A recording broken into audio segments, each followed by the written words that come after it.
മുന്നിൽ corona virus ഗുരുതര ഭീഷണിയായി ഉയർന്നു നിൽക്കുന്ന ഈ സാഹചര്യത്തിൽ സാമൂഹ്യ മാധ്യമങ്ങളുടെ പ്രസക്തിയെക്കുറിച്ച് ചർച്ച ചെയ്യാനാണ് നാം ഇന്നിവിടെ കൂടിയിരിക്കുന്നത്. ഇവിടെയുള്ള എല്ലാ വിശിഷ്ടാതിഥികളെയും ഞാൻ വേദിയിലേക്ക് സ്വാഗതം ചെയ്യുന്നു.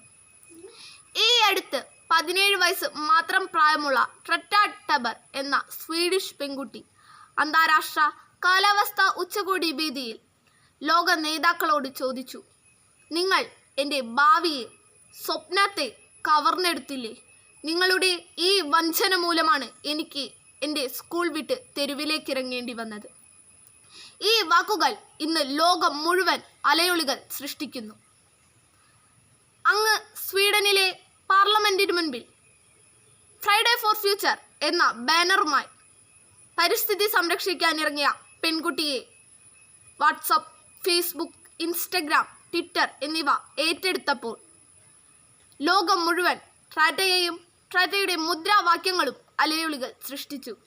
ഇതാണ് ആധുനിക കാലത്തെ നവമാധ്യമങ്ങളുടെ സ്വാധീനം.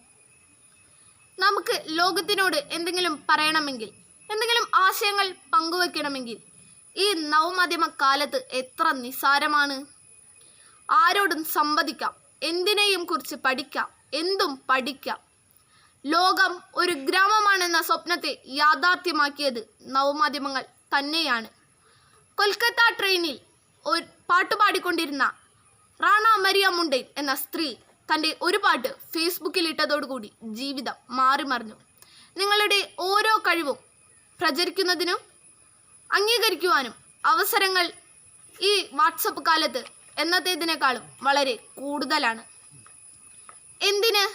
നമ്മുടെ നാട്ടിലുണ്ടായ മഹാപ്രളയ കാലത്ത് ദുരിതത്തിൽ അകപ്പെട്ടവരുടെ ആവശ്യങ്ങളും വിവരങ്ങളും പ്രചരിപ്പിക്കുന്നതിനും വിഭവങ്ങൾ ശരിയായ രീതിയിൽ വിതരണം ചെയ്യുന്നതിനും രക്ഷാപ്രവർത്തനത്തിൻ്റെ ഏകോപനത്തിന് ഏറ്റവും കൂടുതൽ നിർണായകമായതും നവമാധ്യമങ്ങൾ തന്നെയാണ്. വിനോദത്തിനും വിജ്ഞാനത്തിനും അപ്പുറത്ത് ഒരു വ്യക്തിക്ക് തൻ്റെ മേഖലയിൽ സാധ്യതകളുണ്ടോ എന്ന് കണ്ടുപിടിക്കാനും തങ്ങളുടെ വിവരങ്ങൾ പരസ്യപ്പെടുത്താനും നവമാധ്യമങ്ങൾ കൂടിയേ തീരൂ.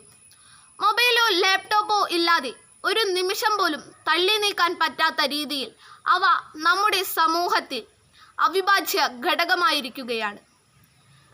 പക്ഷേ സോഷ്യൽ മീഡിയ നല്ലതിനാണ് ഉപയോഗിക്കുന്നതെന്ന തെറ്റിദ്ധാരണ വേണ്ട കേട്ടോ. ഒരാൾ സോക്രട്ടീസിൻ്റെ അടുക്കൽ ചെന്നിട്ട് എന്തോ പറയാൻ ശ്രമിച്ചു. സോക്രട്ടീസ് അയാളെ തടഞ്ഞിട്ട് ചോദിച്ചു, നിങ്ങൾ ഈ പറയുന്ന കാര്യത്തിൽ എന്തെങ്കിലും സത്യമുണ്ടോ? എന്തെങ്കിലും നന്മയുണ്ടോ? ഇത് പറയുന്നത് കൊണ്ട് എനിക്കോ തനിക്കോ മറ്റാർക്കെങ്കിലും പ്രയോജനമുണ്ടോ?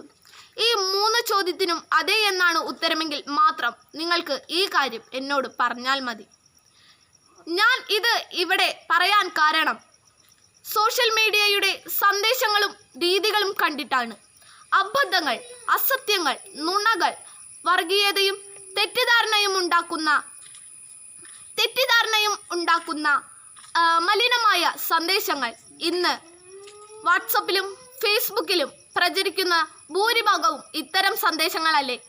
കയ്യിൽ കിട്ടുന്നതെന്തും ഫോർവേഡ് ചെയ്ത് കളിക്കുന്നതിന് മുൻപ് അതിലെന്തെങ്കിലും സത്യമുണ്ടോ എന്ന് നാം ചിന്തിക്കാറുണ്ടോ? ഒരു കാര്യം ഉറപ്പാണ്, മനുഷ്യരെ ഇല്ലാതാക്കാൻ, അസത്യങ്ങളെ സത്യമാക്കാൻ, ചതിയന്മാരെ വെള്ളപൂശാൻ ഇന്ന് സോഷ്യൽ മീഡിയ ഉപയോഗിക്കുന്നു.